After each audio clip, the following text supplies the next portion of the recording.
You are listening to Crime Unraveled, a Buck Taylor novel by Chuck Morgan.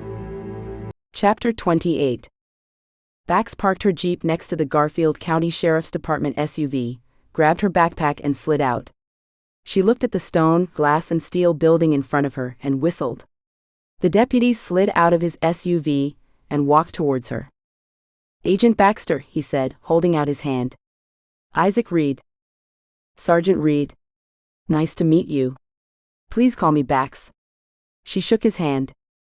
Sergeant Reed was a tall, thin black man who had spent 20 years with the sheriff's department. He stood ramrod straight. His uniform had sharp creases. "Sheriff didn't give me much to go on. Mind telling me what we're doing here? I assume this has to do with the rock slide. I heard the governor's press conference. An explosion did all that damage. Incredible." "Yeah. The perfect word for it. Incredible," said Bax. "We are here to find out about two geologists who worked for this company. One is dead, one is missing, and the missing man's wife is also dead." "And you think they're related to the bombing?" "That we don't know yet, but their deaths are suspicious." "Then we best go talk to these folks," said Reed. Bax and Sergeant Reed walked across the parking lot and approached the door, which slid open as they approached. They entered a lobby that could have been in a modern luxury hotel. The harsh windows and steel construction were softened by bright-colored plush furniture. Huge pieces of art, most abstract, hung on the walls, and soft music played in the background. Bax stepped up to the front counter, where a young man and woman wearing dark suits stood as they neared. "May we help you?" asked the young woman. Bax held up her badge and ID. "Ashley Baxter. We'd like to see Ramon Velasquez, please." "Do you have an appointment?" asked the young man, clicking keys on the keyboard and looking at the monitor. "No, we are here as part of a murder investigation and need to speak to him." "I'm sorry, but Mr. Velasquez is not in the building, and I have no way of knowing when he will be returning." Bax looked at the young man, Stuart according to his name tag. She leaned in to the counter. "Stuart, would you please check and see if Gabriela Velasquez is in the building?"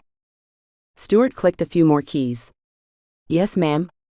She is in the building. If you'll have a seat, someone will come get you."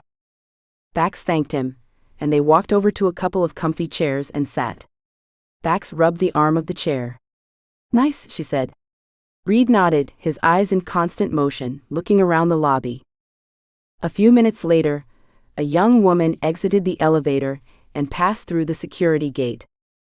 "Agent Baxter, Sergeant Reed, if you'll follow me," she said. They stood and followed her as she swiped the laminated card around her neck across the scanner, and the gate light turned green. She stepped through and held the gate for them.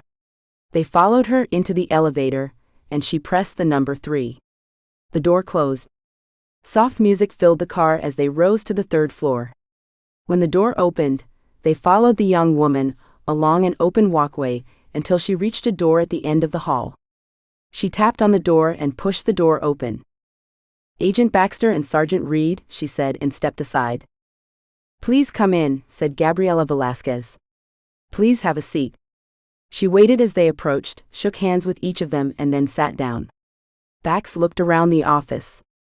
The office was a lot more feminine than she expected. When she had met Gabriela at the Woodman house, she got the impression she was a hard, cold, all-business woman. The office was just the opposite. It was bright and warm, with soft furniture and dozens of plants on a credenza along the windows. Gabriela noticed Bax looking at a large picture on the wall behind the desk. "My family," she said. "My brother Ramon, my sister Tina, and her husband and children."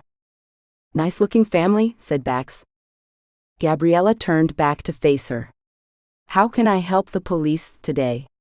I assume this is about the terrible deaths of Tim Woodman and Betty Mortensen. Such tragedies, their deaths have affected us a great deal. They were well liked around here." She pulled a tissue from the box on her desk and dabbed her eyes. "How can I help?" "We're trying to get some background on them. Neither seem to have much of a social media presence, and we know very little about them. We were hoping you might be able to enlighten us." Gabriella clicked the keyboard and sat back. Tim has been with us for almost 15 years. He started with us right out of college. He worked his way to being our chief geologist. His performance reports are all exemplary. Did you socialize with him outside of work? Asked Bax. No. I'm afraid we traveled in different circles, she said. What about Jack Mortensen? She clicked more keys. Dr. Mortensen was Tim's assistant. She hesitated for a moment. There have been some disciplinary problems over the past few months, nothing terrible. He would show up late for work or call in sick. I hate to speculate, but I think he might have had a drinking problem. It's a shame. He has been a good and loyal employee for over 10 years. We were all surprised when he didn't show up to work, but then, with the death of his wife and him being missing, we're not sure what to think. Ms. Velasquez, do you know if anything is missing from their offices? Why, yes. Both their laptops are missing, as are their company phones. I have had our IT department and security disable the phones and the laptops, and we have gone through their files and haven't found anything amiss. Why do you ask? Do you think they were involved in that landslide in the canyon? The governor seemed shaken at his press conference that this might be the work of eco-terrorists. How awful, but I can assure you. Both men are pillars of the community, valued and respected. Ma'am, you have several Cadillac Escalades registered to your company. Can you tell me who drives these? She handed a list to Gabriella, who read down it. This first one is mine. Ramon drives the second one. The third is part of our fleet and is usually driven by our chief of security, Dutch Heinrich. Why do you ask? Just came up during our background checks on the victims. I would like to speak with your brother and Mr. Heinrich, if that's possible. I'm sorry, Agent Baxter. They are both on a tour of our mines. With the possibility of eco-terrorists being involved in the canyon rockslide, we thought upgrading some of our security procedures might be prudent. Just routine, I assure you. But I don't know when they will be back. The laptop on her desk chimed and she clicked a button. Is that all, Agent Baxter? I have a meeting to get to, and I don't want to be late. She stood and walked around the desk. Bax and Reed stood, shook hands with her and walked to the door. Bax stopped. One last question. Is there anything coming out of your minds that might lead eco-terrorists to want to shut you down? Gabriella laughed. I can assure you, Agent Baxter, what we mine is common and found in mines worldwide. Nothing we produce would interest anyone nefarious. Bax nodded and thanked her for her time, and she and Reed were escorted back to the elevator by the same young woman. Once on the ground floor, she led them through the security gate and bid them a good day. They walked through the automatic door and headed for their vehicles. As they approached Reed's SUV, he stopped and called to her. He pulled the mic off the tab on his shoulder. 10-4 dispatch.